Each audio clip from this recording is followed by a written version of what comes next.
বিহার বিহার পঙ্কজ মালটা উঠাও তো, একটু মালটা উঠাও।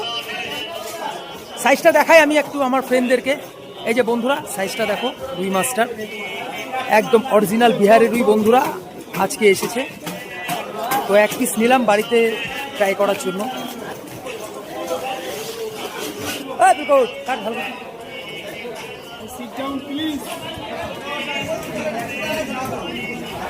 একদম একদম একদম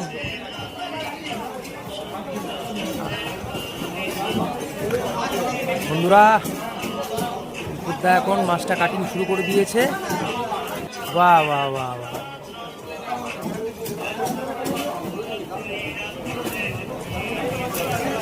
অসাধারণ অসাধারণ। পিলকুট কি করলাম, মাছটারে 2 ফাল্টি করে ফেলাইলা। হাট বন্ধুরা, সেই জিনিস সেই জিনিস, মানে এই মাছ আর কাতলের সাথে কোনো ডিফারেন্স হবে না, ঠিক আছে। এই যে বন্ধুরা এটা চড়াইটা দেখো, ঠিক আছে বন্ধুরা, মাছটার চওড়াটা দেখো।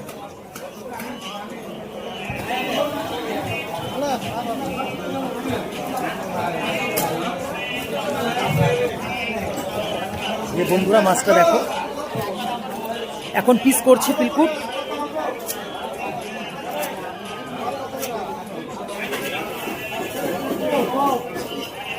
আর রুই মাছের টেস্টটাই একটা আলাদা। কাতল মাছও টেস্ট সেটা বলছি না, কিন্তু রুইয়ের টেস্টটা একটা আলাদাই হয়।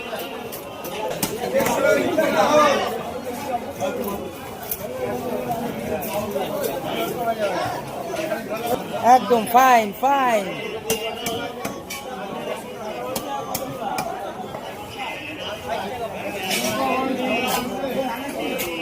গাইস মোটামুটি 15-20 দিন পর আজকে আবার এই মাছটা এসেছিল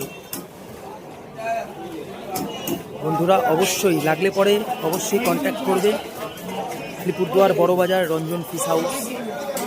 লাগলে পরে অবশ্যই কন্ট্যাক্ট করবে বন্ধুরা। তো মাছ নেওয়া হয়ে গেল, মাছ নেক্সট ভিডিওতে আবার তোমাদের সাথে দেখা হচ্ছে। বাড়ির উদ্দেশ্যে রওনা। টাটা, সবাই ভালো থাকবেন।